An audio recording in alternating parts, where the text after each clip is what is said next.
तो दोस्तों, यह घटना एक 60 वर्ष की औरत की है। औरत का नाम अनीता होती है। वह औरत जवानी में जो मजा ली होती है, उसे फिर से महसूस करना चाहती थी। इसलिए एक दिन अनीता एक होटल बुक करती है और एक लड़का को बुलाता है, जो पैसा के बदले सब कुछ करता था। उस लड़का का नाम आकाश होता है। अनीता इधर होटल रूम में होती है। वह लड़का का इंतजार कर रही होती है। अनीता कभी अपने बैगों को चेक करती तो कभी अपने चेहरे को आईना में देखती। अनीता लड़का का आने से पहले एक दो पैक बनाकर पी लेती है। कुछ समय के बाद आकाश वहां पहुंच जाता है। जैसा ही अनीता दरवाजा खोलती है तो उसके सामने एक जवान लड़का खड़ा होता है। अनीता उस लड़के को देखकर मन ही मन मुस्कुराने लगती है। अनीता आकाश को बैठने के लिए कहती है। दोनों सोफे में बैठकर बातें करने लगते हैं। आकाश अनीता से कहता है, अच्छा आंटी, आपको आपके पति खुश नहीं कर पाते हैं। ये बात सही है। तभी अनीता कहने लगती है, मेरे पति का देहांत 2 साल पहले हो चुका है। मुझे जिस तरीके से खुश करता था, मुझे उसमें एक भी मजा नहीं आता था। मेरे पति जब भी घर आते थे जल्दी ही सो जाते थे। कभी मन होता तो खुश करते थे। अनीता फिर से बोलती है, मुझे जिस तरह की खुशी मिलना चाहिए उस तरह की खुशी नहीं मिल पा रहा था। आकाश कहने लगता है, मैं आपका हालत समझ सकता हूं। ऐसा ही दोस्तों, दोनों बात कर रहे होते हैं। कुछ समय के बाद आकाश अनीता से गले लगाता है और उसे उठाकर बेड में ले जाता है। आकाश कुछ करने वाला होता है। उसी समय अनीता कहने लगती है, तुम तो एक जवान लड़का हो और मैं एक 60 वर्ष की औरत हूं। मेरे शरीर अब भी पहले जैसे नहीं रहा। तभी आकाश कहने लगता है, इसमें अपने आप को दोष देने की, किस्त देने की जरूरत नहीं है। आकाश अनीता से संबंध बनाने वाला होता है। तभी अनीता उठ करके अपने बैग से कपड़ा लेकर बाथरूम चली जाती है। वह अपने मनपसंद का एक कपड़ा लेकर आई थी। उस कपड़ा को पहनने लगती है। इधर आकाश अपने शर्ट को खोलकर बेड में बैठा होता है। फिर कुछ मिनट के बाद अनीता आकाश के पास आकर बैठ जाती है। फिर दोनों संबंध बनाने लगते हैं। कुछ मिनट के बाद दोनों बेड में बैठ जाते हैं। अनीता कहने लगती है, मैं अपने पति से जितना खुश नहीं थी उतना आज मैं खुश हूं। ऐसा खुशी मुझे कभी मिला नहीं था। तभी अनीता उठकर के दोनों के लिए 2 पैक बनाने लगती है। उस वक्त दोनों सोफे में बैठकर दारू पीने लगते हैं। तभी अनीता अपने बारे में फिर से बताने लगती है, मैं एक प्रोफेसर हूं। मेरा एक बेटा और एक बेटी है।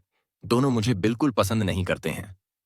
तभी अनीता आकाश से पूछने लगता है, आकाश, तुम भी अपने बारे में बताओ।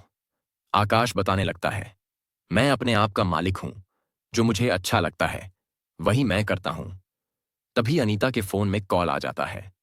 अनीता फोन में बात करने के बाद आकाश से कहता है, मुझे अभी अर्जेंट काम के लिए जाना है। मैं तुम्हें अभी पैसा नहीं दे रही हूं। शाम को मिलते हैं। उसी समय मैं तुम्हें दे दूंगी। इतना कहकर के अनीता अपने काम के लिए निकल जाती है। जब शाम होता है तो अनीता फिर से वापस आती है। अनीता दरवाजा खोलती है तो उस वक्त आकाश अपना एक्सरसाइज की प्रैक्टिस कर रहा होता है।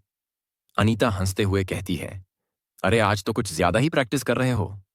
तुरंत ही अनीता नहाने के लिए बाथरूम चली जाती है। कुछ देर के बाद अनीता बाहर आती है। उस दिन की तरह दोनों पैक बनाकर पीने लगते हैं। अनीता बोलती है, आज मैं कुछ लिस्ट तैयार किया हूं।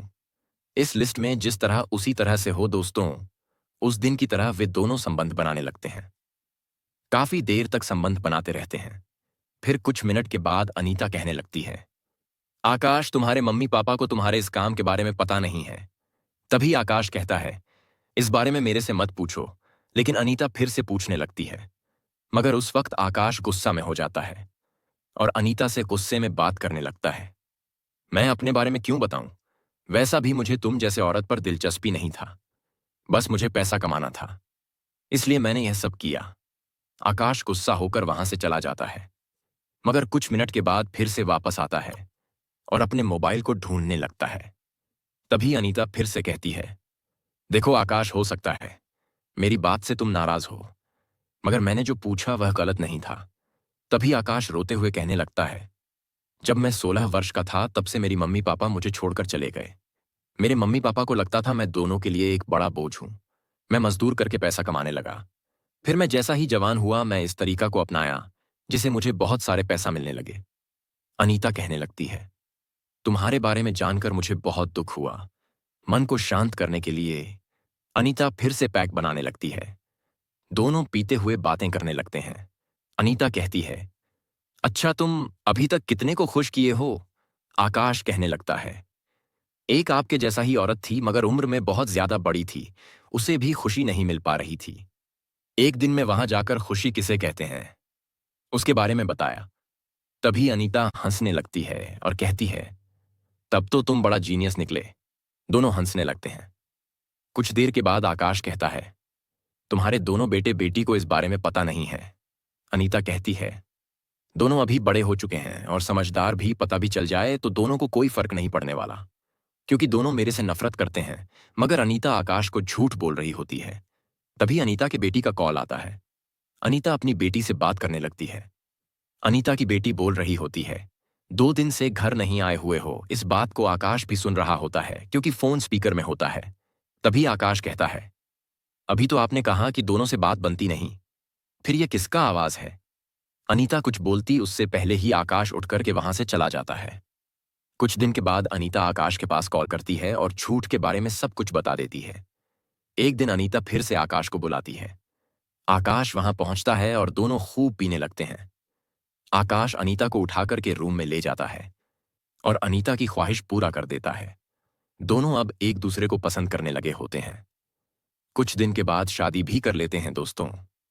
इस घटना की समाप्ति यहीं पर हो जाता है। एक 60 वर्ष की औरत की सच्ची घटना सुनकर आप लोगों को कैसे लगा?